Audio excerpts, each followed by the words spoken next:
Yeah, but like the displacement is probably 61, Yeah, of course, 'cause we're up there. 62, 63, 64, yeah. 65, 66, 67, No.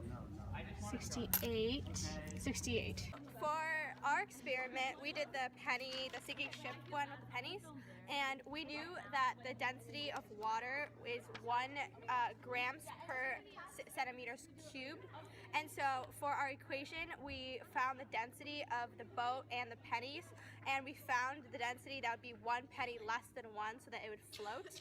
And so when we did this, we used the equation mass of pennies plus the mass of boat divided by the volume equals the density of the pennies and the boat combined.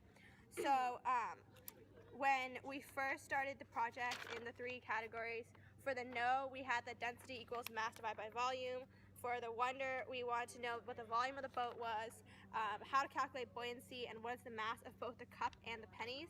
And then for what we learned that the mass of pennies plus mass of boat divided by volume equals density.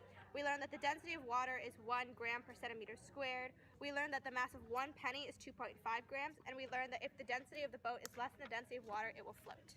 So, I'm just gonna first explain what we did and then go on to explain the experimental error. So first off, what we did was we sorted out all the pennies because we knew that every penny after 1982 was 2.5 grams. So yeah, we just sorted all the pennies after 1982. And then after that, we filled the boat up to like the top with water, and then we poured that into a graduated cylinder, which gave us a volume of 158. And then after that, we wanted to make sure that each penny was actually 2.5 grams. So we just weighed the mass of 1 penny, and it was exactly 2.5.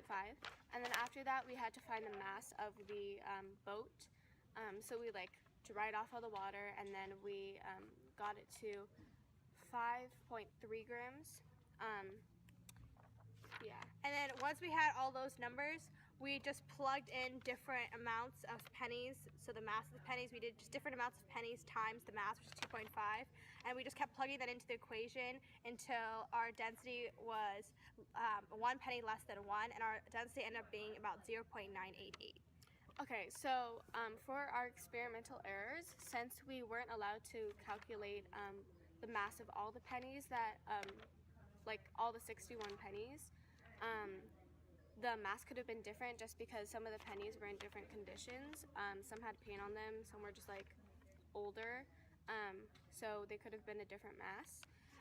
And then our last possible like experimental error could have been that while we were trying to find the volume of the graduated cylinder, the meniscus could have been wrong when we were reading it. So Yeah. And our predicted number of pennies was 61, and the actual number of pennies was 68 pennies.